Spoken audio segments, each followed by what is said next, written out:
Hello and good afternoon from Guitar Whisperer headquarters. We've got two contrasting bass instruments on the bench today. First up is this little short scale, 30-inch scale Ibanez Talman. These are funky little things. It's probably a bit difficult to tell from the video, but it feels absolutely tiny. The neck, or the scale length, is 4 inches shorter than a standard bass. But it still sounds quite bass guitar-y. Some would say surprisingly so. Good budget instruments, great for beginners. A friend of mine uses one in his studio because he's not really a bass player, and he's got the 5-string version of this and he uses it for demos and other bits and pieces, and it works really well there. This one belongs to a student of another customer of mine, and it doesn't need much doing to it. The controls are all rather crackly, so we're gonna have a look inside, clean the pots out, check for dodgy wiring, any shorts, bits of wire flapping about, that sort of thing. I've got it plugged in and the controls don't sound too scratchy, if I'm honest. But we'll give them a flush out anyway. All the stuff I would normally look for, noise-wise, seems to be okay. There's a bit of popping while I touch the strings, which suggests that there is a bit of a dodgy earth somewhere. So we'll have a look to see if we can do anything with that as well. So first up, we'll slacken the strings off, get all these control plates off, and we'll have a look.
Now, in complete contrast, we now have a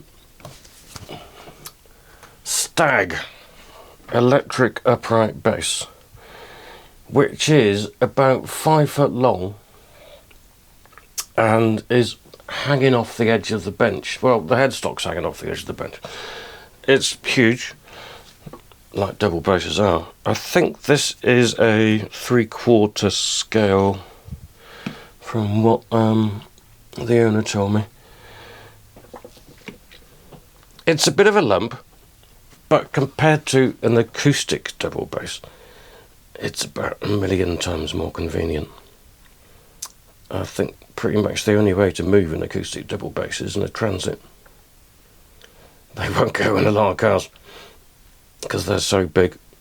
So this is much more practical than those Tims. There's an end pin which recesses into the body there.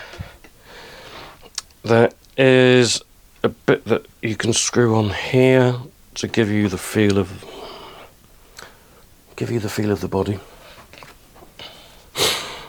And when they're plugged in and you dial in the sound, these things can sound fantastic. I've got an electric upright downstairs made by NS Design, which is Steinberger, and it's fantastic. It's a shorter scale than this. It weighs about half as much. Looks pretty mad, to be honest. But when you plug it in and play it properly, so you dial the sound in, it sounds amazing. People are shocked by the noise that comes out of it through a fairly small amp. So they're great fun. They're very practical. This one has some unreliability around the electronics, which I did look at about a year ago, briefly, somewhere else.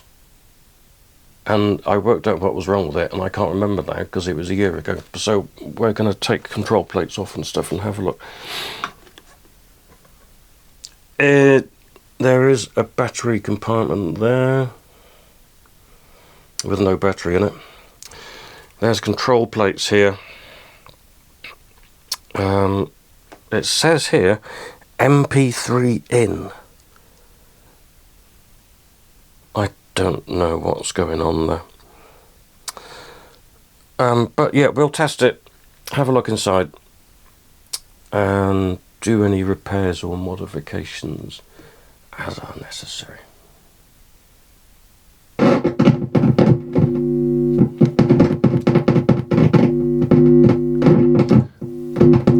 Wow, that's the noise it makes.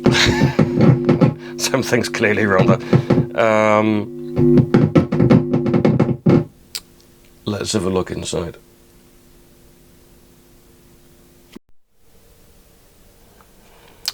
Some clues that somebody has had a go at this at some point. It's the fact that there's two wood screws. Looks like standard wood screws you would get from B&Q in the back here, holding the jack socket. Well, I say holding the jack socket in place. It's not really doing a very good job of that. Yes, these two crosshead screws are not original, and I will replace those in a bit as well. But yeah, somebody's had a go at this, haven't they? The guy who owns it now is a smashing bloke, very good bass player. He got this cheap, and he's under no illusions as to it being a boutique instrument. But we'll get it going anyway.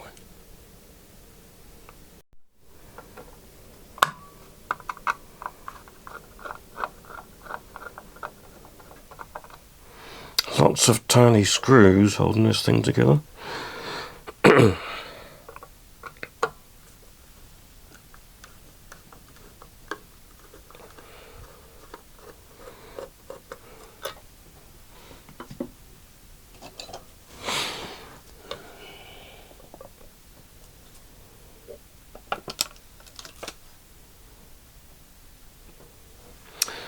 Okay, so there's a control plate here And then this unit will come out in one piece, I guess, as it's where the electronics reside.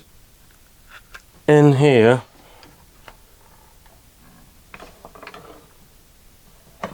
I wasn't expecting to see this, is where the spike, I'm guessing, comes up through here. Yeah. So that's where the spike retracts to when you push it inside. I don't know what this is. And it's not really attached to anything. And it's like silver paper, but it's not really attached to anything. So there we go. An attempt at shielding? Who knows? So underneath that, I can see these look like the wires from the battery box.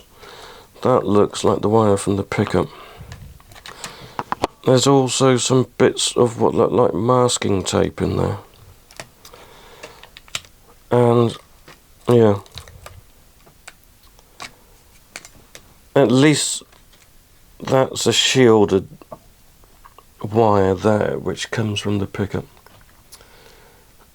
piezo outputs are pretty low, and it certainly helps with signal to noise ratio if those little cables are shielded. But there's wiring wise, there isn't really anything to go wrong in here in terms of connections or dodgy components. I think where the problem is coming from is, and they say it's a bit tight here, I might have to extend these. There is a stereo socket here, stereo so that it can turn the active circuitry on and off, and I'm pretty sure this is where the problem is. It's loose, it looks cheap, and first step is just to replace that. I reckon that will probably solve the problem. The wires going to it, which I guess start here and then run down here under the silver paper into here, are a bit short, which is going to make the soldering thing a bit difficult. So I might splice on sort of that much wire on the end in order to, well, make it solderable. But yeah, should be a fairly simple fix. Okay, I've located a nice chunky Switchcraft open chassis jack socket, so that's going to go in. The one that's in there at the moment is a nasty plastic one.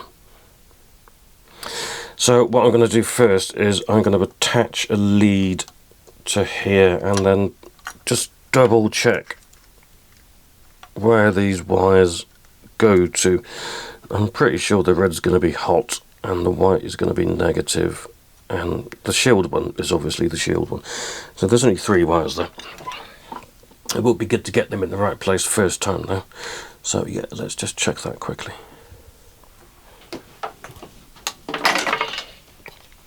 There's bits of a secret project over there, which will all become apparent in a while. It's a long-term project, but it's a good one.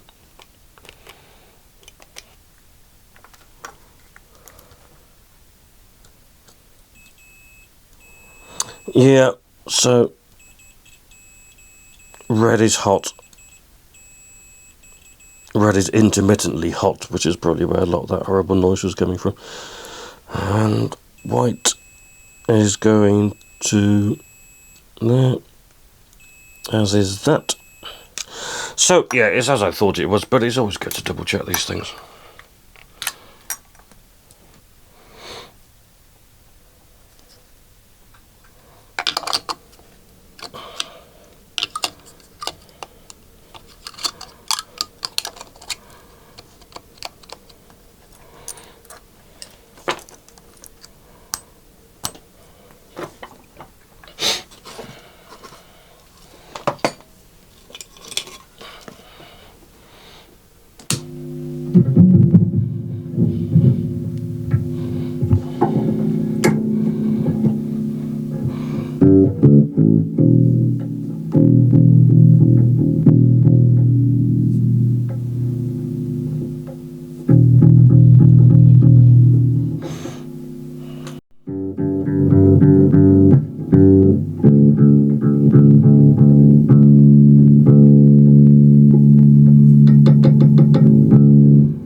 Well, it's working now. Possibly again a bit of an earthing thing going on here. Might check that a bit more. The socket feels about 1,000,000 times more sturdy and reliable, so that's good. This blue light comes on now, because that's important, and it's got an active bass control, which works as well. Hell of a lot of output on this thing. More than you'll ever need, I think. And you can make spooky noises as well. But yeah, let's check out why we're getting a little bit of that earth noise, and then rectify that, and then screw it all back together, I think. One tiny little complication, the hole that the jack socket screws through on the plate is too small for the new jack socket, so we're just gonna open up that a little bit using a step drill bit. Here it is, one of these things. Putting it all back up then, I was just thinking to myself, which two screws go in here? And this was the one that had the B&Q wood screws sticking out of it earlier, wasn't it? So let's not put those back in. I've got some more suitable stuff here. Let's smarten it up a little bit.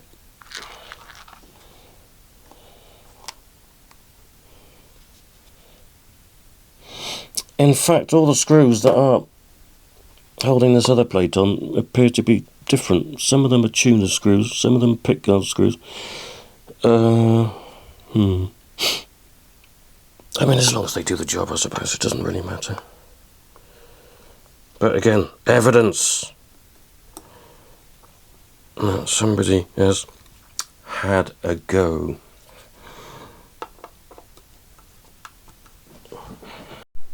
Good stuff. Everything is nice and secure now. New screws in here. That plate doesn't wobble about anymore. Much tougher new socket, which is also not loose in there. New battery, and I think we're good to go. I will go and test it downstairs in a bit with a different amp, but I'm pretty sure this is all working now. The longest instrument that I've had on my bench, by far. Thanks for watching.